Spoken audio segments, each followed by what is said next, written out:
Hello everyone, this is Defense Politics Asia, and the worst case scenario has happened in Romania.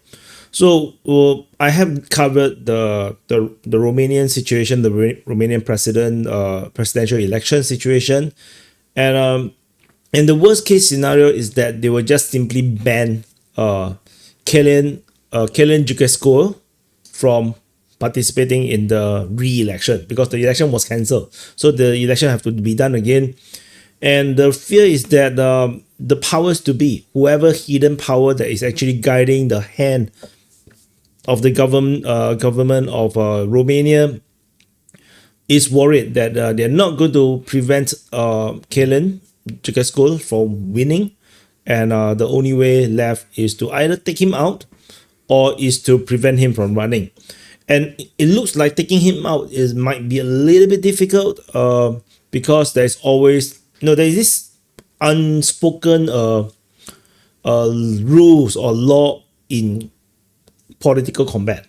like it's like jousting, right? There's certain rules, right? Or like if you go to MMA, there's certain rules. There is some kind of unspoken rules in geopolitics and general politics, is that you don't assassinate your opponents. Or there is a reason for that, is because if you start to do that, then everyone will start to do that. Then there's no game. Everybody will just die. Because if you start to kill off your opponents can start to hire people to kill you off. And then what's the point? There's no game in that. But of course, when things get very desperate, we see that the assassination attempt on Trump, that still does happen. But tentatively, they are trying to do the worst they could, and they are trying to reject. They basically reject the candidacy, the right to participate, and as a result, it caused massive protests in Romania. So the Romanian Central Election Commission, the CEC, have rejected the candidacy of Calin Georgescu from running. So then, of course, the protests happened, and so there is a lot of people injured. The demonstrators throw stones, set fires over, and then they basically flip over police cars. So I think this might be a bit loud. I need to reduce volume.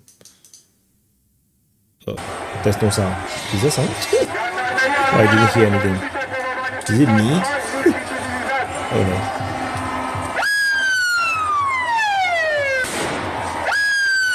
So you can see, basically there's a lot of things happening, but hardly. I think you probably can't see a lot.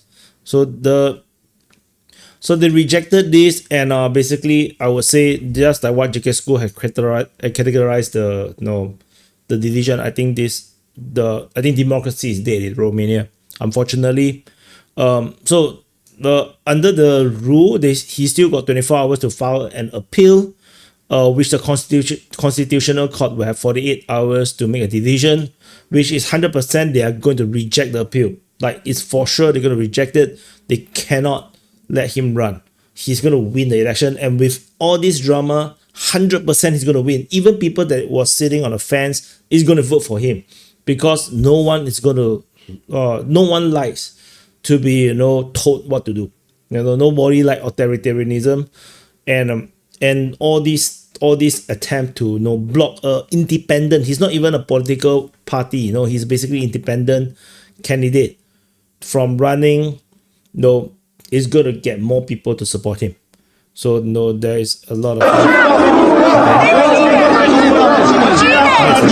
need to check my speaker. Why I cannot hear it? Wait. Okay, I can hear it now. So this is. I'm sorry, it's a bit loud. I just realized it's super loud. Yeah, you're arguing. So sometimes when I saw this kind of footage, where the police are trying to enforce law and order, and I wonder sometimes how do they really actually think? Like, are they really okay with their work? Like, when you see your country is now like burning down, there's no longer having democracy, but then you still have to do your job, and then you go on down as a police, then you face with these angry people. Some of them probably is your friends and family, and then they're disgusted by you, by your activity, like you are trying to defend this seemingly corrupted regime. I'm not sure. I'm really not sure how do you deal with that. Like this is of course not only Romania, right? Every country is the same. I think it's pretty, yeah, I think it must be a very complicated feeling. So that's what it is. So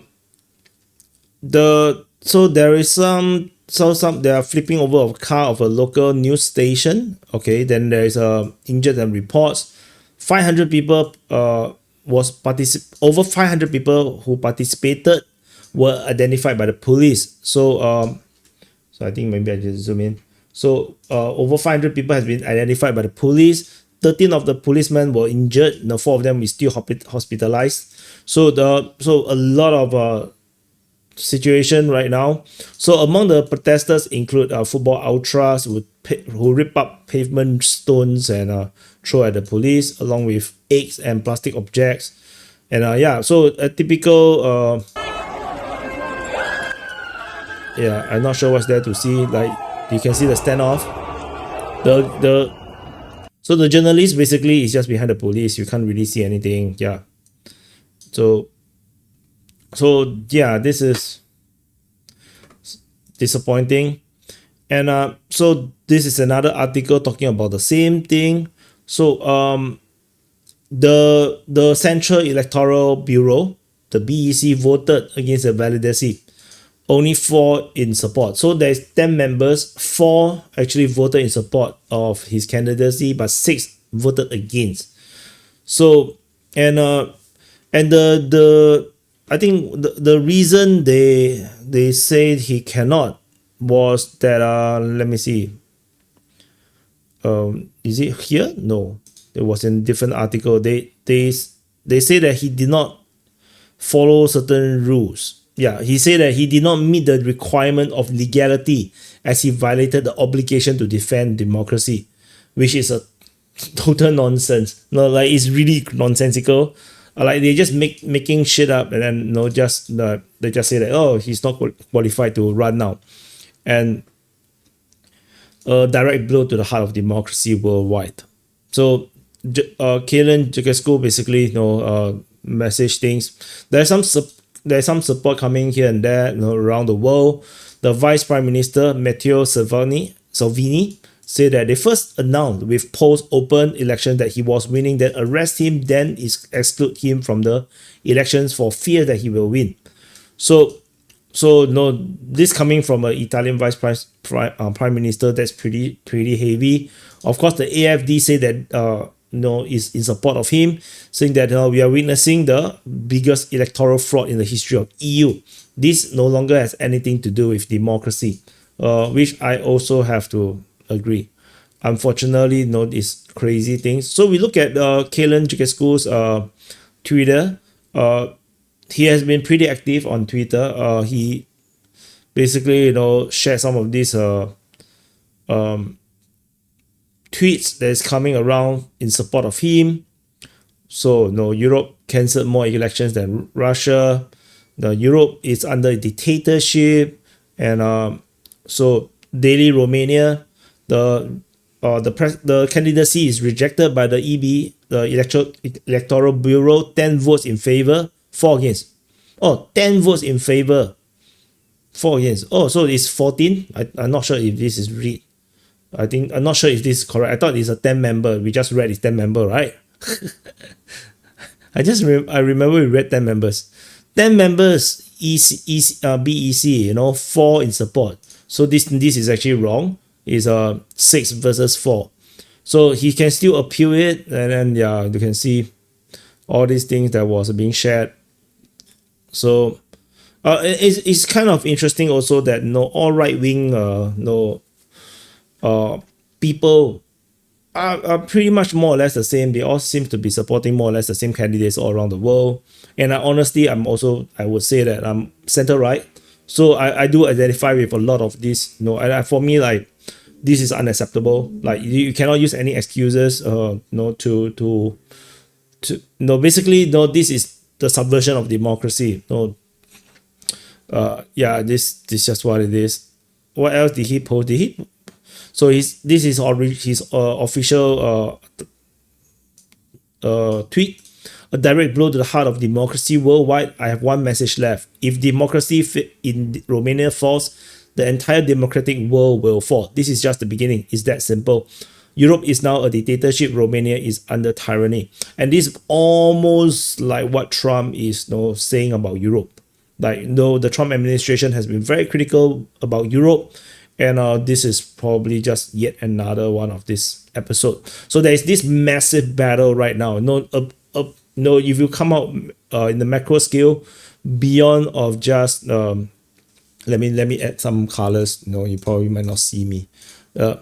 So if you macro out, not just on Romania, if you look on the macro scale, this is a battle between the globalists. So you can call them the globalists, liberals, woke, or you can call them Illuminati, whatever, Soros-backed nonsense. They're all more or less similar in the group, or the European, the pro-Euros. This faction is like, I would say, is like globalist-ish, European, this leftist liberals or whatnot. So this grouping is now in battle with what you can call nationalists or conservative or just logical common sense people.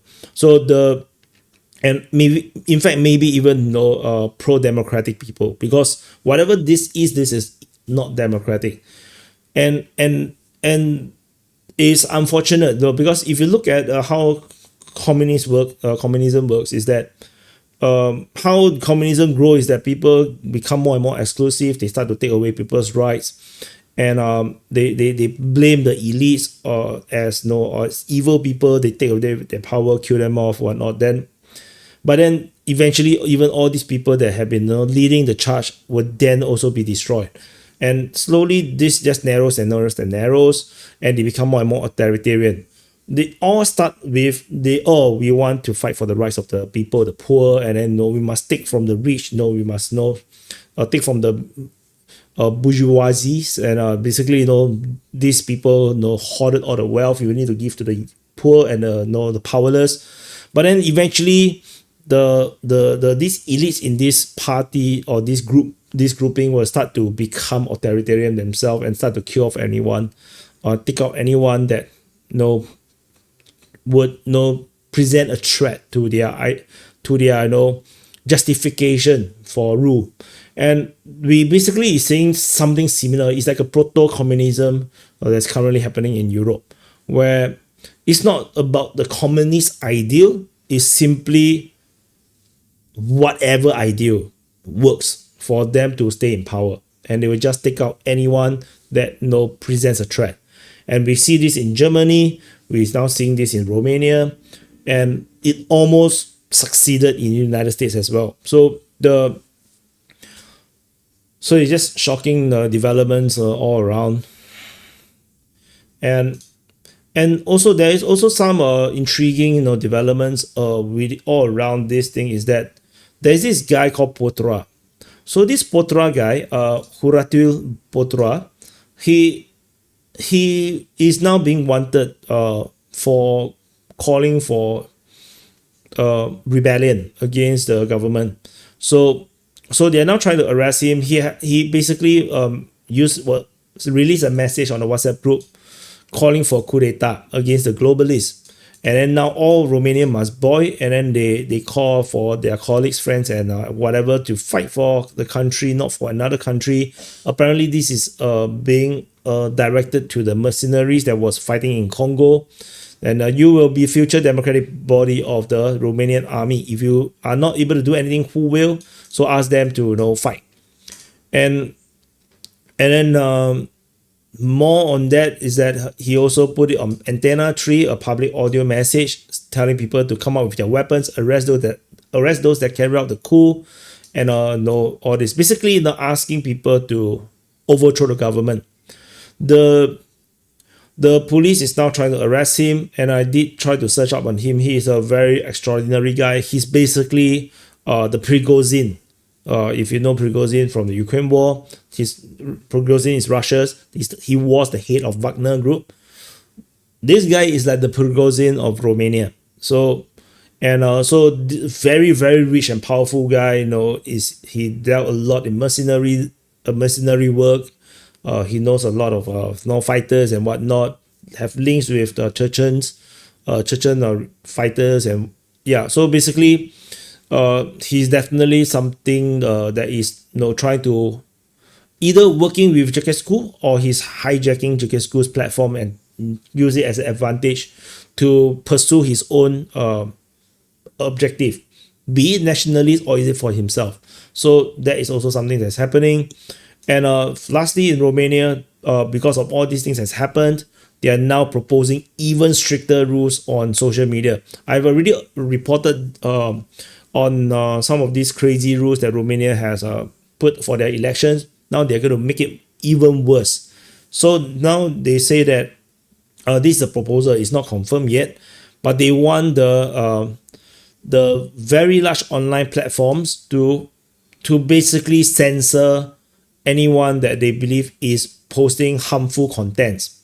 So this banning or shadow banning or censorship have to make sure that the harmful content does not be disseminated to more than 150 people. So in practical terms, if a piece of potentially harmful content is posted, the algorithm must limit its visibility to prevent it from going viral. So they are now trying to set a law on censorship, because how do you define properly what is harmful? So, and then illegal content must be removed within 15 minutes of publication. So, and during the quarantine period, the algorithm must analyze and classify the content type. Basically, asking Twitter or any content providers or any social media platform to go back to the old days, the pre-Trump days. And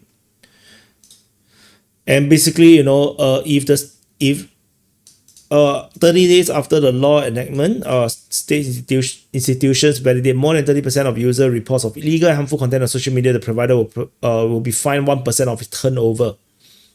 Yeah, I think you wait long. I think no one will pay you. I think they will get tariffed by United States faster than they are able to find all these social media companies. So this legislation is shocking. I mean, if it's encouraging violence, I think makes sense. Sorry, this is my WhatsApp. If encouraging violence, I think it makes sense to for the social media platform to do something about it. Encouraging assassinations and then to do criminal stuff. I think those sensible. But if it becomes vague and weaponized against political opponents, like simply supporting Calin Georgescu, then I think that's basically worse than authoritarianism. No, is basically dictatorship. But we're not even sure who is the dictator right now. So anyway, so that's the sum up of the situation in Romania. Very disappointing things that's happening around in Romania. So yeah, so that's it.